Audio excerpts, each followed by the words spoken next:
welcome back to the channel. My name's Cody. If you're new to the channel, please hit subscribe.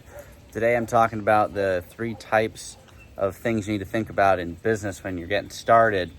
When I got started, I started with the long-term stuff. I was looking at the 10-year plus horizon, and my goal was to buy as much cash flowing real estate for the longest period of time in business. And so I wanted to do the long-term buy and hold. 10-year plus is one bucket that you need to focus on. If you focus the most on that, you're going to grow the most. You've also got the 5 to 7 year bucket, and really it should be 5 to 9, but I talk about 5 to 7 because you should have some wins in the 5 to 7 year bucket for your business. And then it's really important, but you shouldn't put as much time on it as what I'm actually doing right now. I just closed on this little house with a couple friends, and this thing is rough. You probably just saw that. It's leaking on me actively. It's got a little bit of problems in it. And that some people would say, well, that's an issue. A lot of people build their whole business model in the real estate business anyway, doing stuff like this. They go in, they buy something that needs a lot of work. They buy for cheap, they sell for a lot, and they make their money. That's fine. This should be quantified as the 1 to 3 year bucket. And really you can do these deals faster than that. But what it boils down to when you're building a business is you should have your buckets that you quantify your wins. I like to quantify wins in the short-term, mid-term, long-term range. And I try and put as many chips that I've got on the long-term. I want to then, if I can't keep putting all the money into the long-term stuff, I then focus on, okay, what are the mid-term options that will help me get into more long-term opportunities in the future. And when you run out of all your resources, maybe you run out of time, maybe you run out of money, that's when you go and do the stuff like this. That's when you resort to, it's kind of like bottom feeding. You go to the bottom of the barrel, you can make quick cash, but it won't do anything for you when you're done with that deal. That's when you resort to those opportunities. A lot of people like to build their whole business, any business, off of the short-term opportunities. But the farther you can look into the future, the less stressful things will be, and at least short-term and long-term, it'll just be less stressful overall because you know you've got something that is time-tested and will work for the long-term.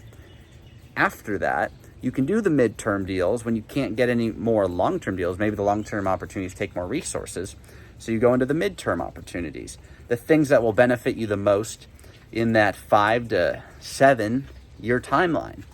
And when you run out of all your extra resources, which is what I'm doing right now, I'm trying to get more liquid in my business. So my buddies and I are in Tennessee. We're doing a short-term deal that will benefit us a lot in the next 6 months.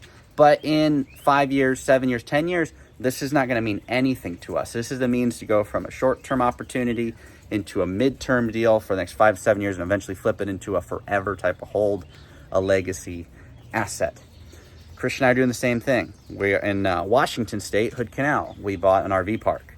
That is a short-term deal to flip it into, we're getting quick cash, turn that into paying down the Robinhood, which is a midterm. That's a 5 to 7 year hold, which is hospitality. That's its own segment of its own. That's not really real estate. That's more of a business. And when we flip out of that, we're going to put that into a legacy asset, which is a forever 10 plus year position in some business or some real estate. You should quantify this, and this will help you get clarity on where you're at. You should put all of your chips onto the longest term deal. The farther you can look into the future, the less likely you are to fail. And when you start running out of resources, you can move to those midterm deals to eventually push it up. And then at the end of the day, when you run out of all the resources, which is what this LLC did, this LLC, I've got some multifamily with them. These are really good friends, and my girlfriend Ashley.